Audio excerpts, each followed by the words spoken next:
All right, Snapchat is the favorite social media app among U.S. teens. That's according to a new report from Piper Sandler. It's based on a recent survey of 10,000 teens across 44 states here in the U.S. 35% of teens said that Snapchat was their favorite social media platform. TikTok and Instagram came in at second and third, respectively, with 30 and 22% of teens saying that those apps were their favorite.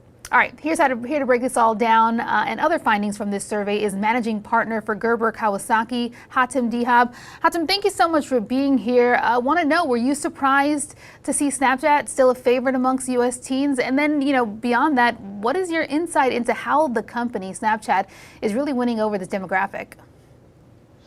Thank you for having me. Not surprised at all. I think Snapchat has really kind of created this utility by being not just a social media platform, but it's a communication platform.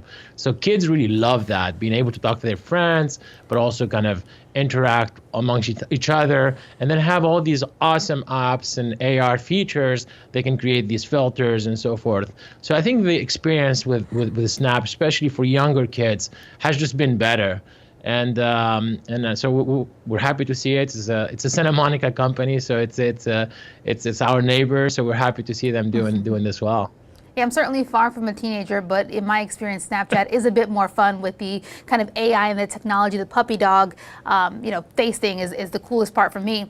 Want to get your thoughts. Facebook and Instagram obviously been in the headlines recently. Last week, it was a big storyline across every media outlet, certainly on Capitol Hill. The spotlight on those two companies, I wonder, is that having an impact on teens in terms of their perspective on the company? And then has Snapchat responded or kind of capitalized on a bit of that downward momentum for these other two companies?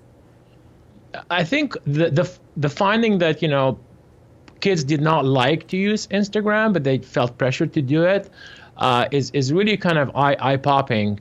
Snapchat from the beginning did not want to be Facebook, so they really kind of emphasized on doing positive things for their users. Unfortunately, Instagram and Facebook was not doing that. So I'm not sure if teens kind of really don't use Instagram because of that, but I think Snap being able to give that awesome experience is really what's going to keep driving it.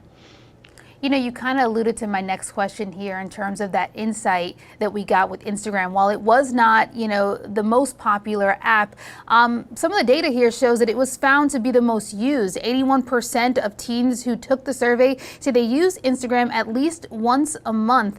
That's interesting. I want to dive into that a little bit more because, again, while it's not their favorite app to use, there seems to be an implication that they feel pressured to utilize an app like Instagram, which kind of goes along with the general concern, right? Well, no doubt. 2.5 billion people use Instagram or Facebook properties, I guess.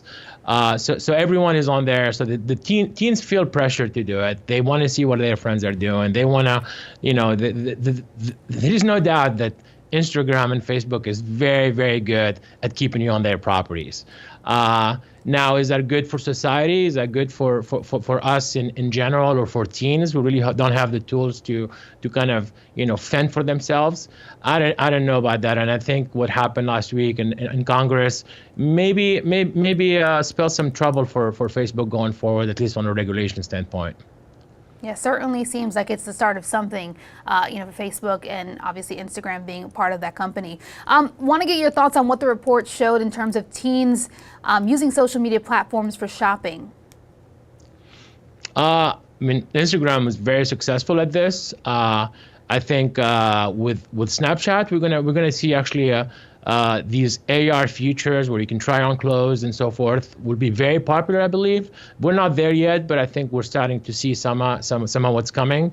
But ultimately, yes, shopping is going to be very, very popular, and I think brands see this, right? This is why this Piper Sandler report is so important, because these are the future consumers. They spend some money now, but the next few years they're going to have a lot more capital to spend. So brands love to see what they like, what's cool, what are these teens doing, and I think shopping would be huge in that space.